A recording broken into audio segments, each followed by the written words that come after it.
2025 թվականին նախորդ տարվա համեմատ 2.5 անգամ ավելի աղ ու ավազով մշակում է իրականացվել, պայմանավորված առատձյան տեղումներով, որն էլ իր հերթին նախադրյալներ է ստեղծել աննախադեպ քանակությամբ փոսերի առաջացման։ Այս մասին լրագրողների զրույցում հայտնեց Երևանի քաղաքապետի տեղակալ Արմեն Փամբուխչյանը, անդրադառնալով հանրության շրջանում լայն քննարկման թեմա դարձած մայրաքաղաքի փողոցների անմխիթար վիճակին։ Ըստ նրա, այն փողոցներում, որտեղ թարմ են միջին նորոգման կամ փոսալսման աշխատանքները կամ ասֆալտապատումը, այդ փողոցներում գրեթե խնդիրներ չեն առաջացել, իսկ այն փողոցներում, որտեղ այդ աշխատանքներն իրականացրել են դեռ տարիներ առաջ, այդ փողոցներում իսկապես մեծ փոսեր են առաջացել, դառնալով վարորդների համար իսկական գլխացավանք։ Քաղաքապետի տեղակալը միաժամանակ հայտնեց, որ ներկայում իրականացվել է 10,000 քառակուսի մետր փոսալսման աշխատանքներ, տարվա կտրվածքով այդ թիվը 200,000 քառակուսի մետրն է։ Փոսալսման աշխատանքների ավարտն էլ մինչև տարեվերջ է, հավելեց բանախոսն ու նշեց, որ աշխատանքների իրականացման տեսանկյունից այս տարին ֆորս մաժորային է,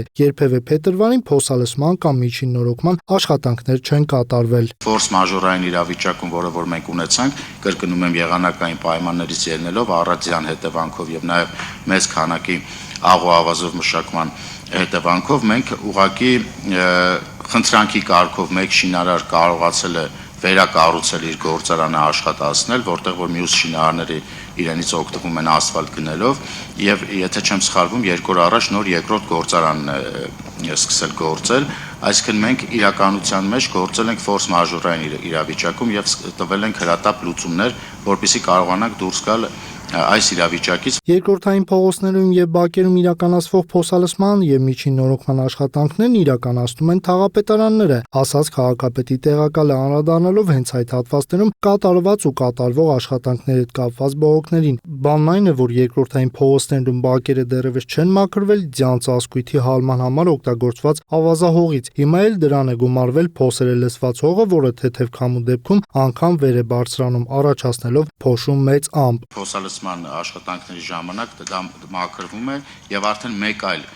հիմնարկ քաղաքապետարանից ԵԱՍՄ-ն ինքն է արդեն պատասխանատու տվյալ մաքրության համար, այսինքն մի կողմից կատարվում է փոսալցում, որտեղից որ դուրս են գալիս այդ փոշին եւ հողերը, եւ մյուս կողմից մեր մյուս հիմնարկը սկսում է դրա մաքրման աշխատանքները։ Փամբուխչյանը խոսեց նաև քաղաքացիների կողմից նկատված մեկ այլ խնդրի կատարված աշխատանքներում բիտումի առկայության մասին եւ հավաստեց, որ բիտումի խնդիր չկա, իսկ աշխատանքներում թերացող ընկերությունները պատասխանատվության են ենթարկվելու։ Որոշ հատվածներ, որտեղ որ